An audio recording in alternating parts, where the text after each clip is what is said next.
Good morning, ladies and gentlemen from Revolution Land. We're here at Ferdinand Berthoud, which is a brand that is helmed and owned by our dear friend Carl Frederick Scheffler, but is dedicated to creating a contemporary watch brand based on the extraordinary marine chronometers of Ferdinand Berthoud. Okay, let's start here. So maybe we'll start. This is the watch that was launched at SIHH, right? Maybe we can present this to the camera. It's a regulator, correct? That's a regulator. It's a steel case. So, for those of you guys who don't know what a regulator is, it's basically a watch that has a separate indication for hours, minutes, and seconds. So here, you can see that the seconds indicator is up here at 60. Is that correct? And then this is a minute indicator. Seconds, second, and hours. And hours. So your hours is in this sort of cutout shape over here. Your minutes is in this sort of subdial at 12 o'clock. And then your seconds, you've got this massive center seconds as well.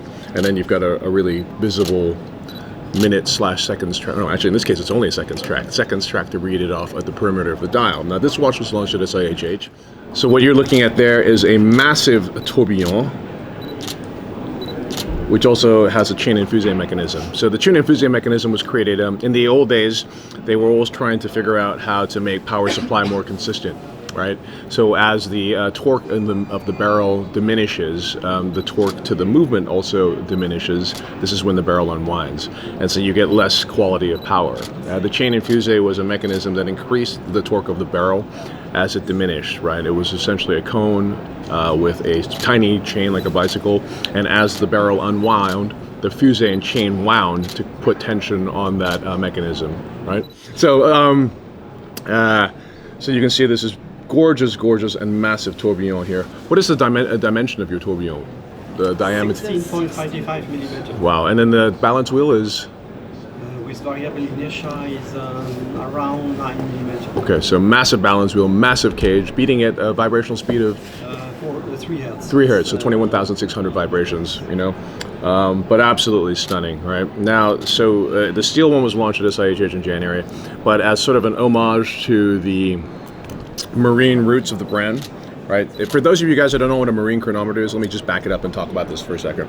So in the old days, they could find latitude, but they couldn't find longitude, right? So they would set out at, this is how people tried to go to Asia, for example, and ended up in America, right?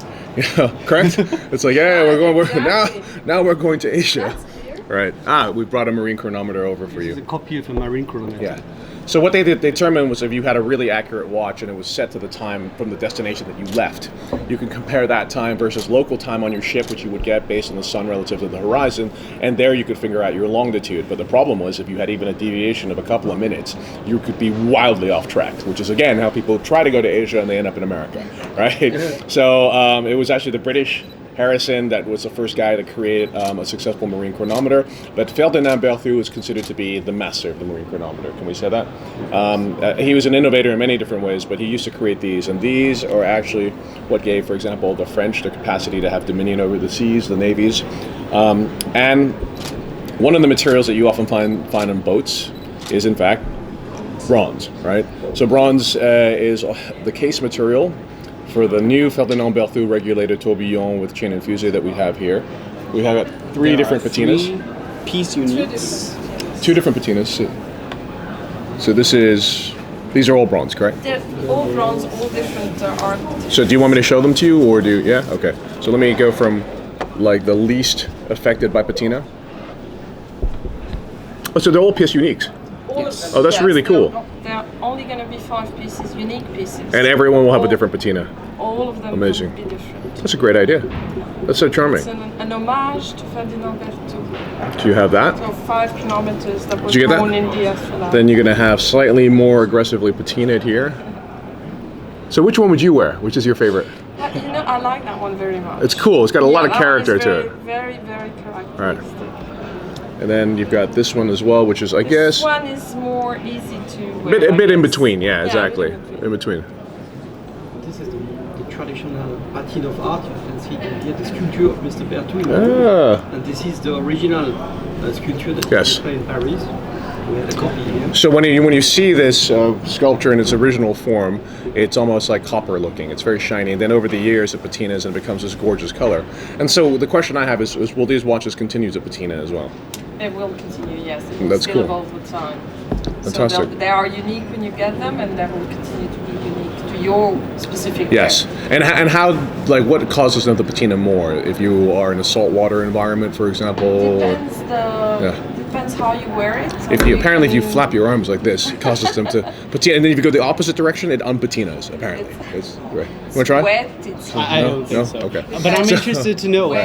how do you guys get it to this state from the point of construction? We accelerate the process. We know that bronze evolves with wet, with heat, moisture, sure. With moisture. So what we do is in our lab we just accelerate that process. Right.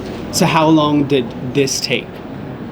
It's a 1-year development process until we get the real colors that we believe are nice. So this is still a year's worth of acceleration. Exactly. Wow. Oh no, it's not the acceleration that takes a year. It's a year's worth of it's the experimentation. development. The acceleration happens relatively quickly. Yeah. Sure. Right.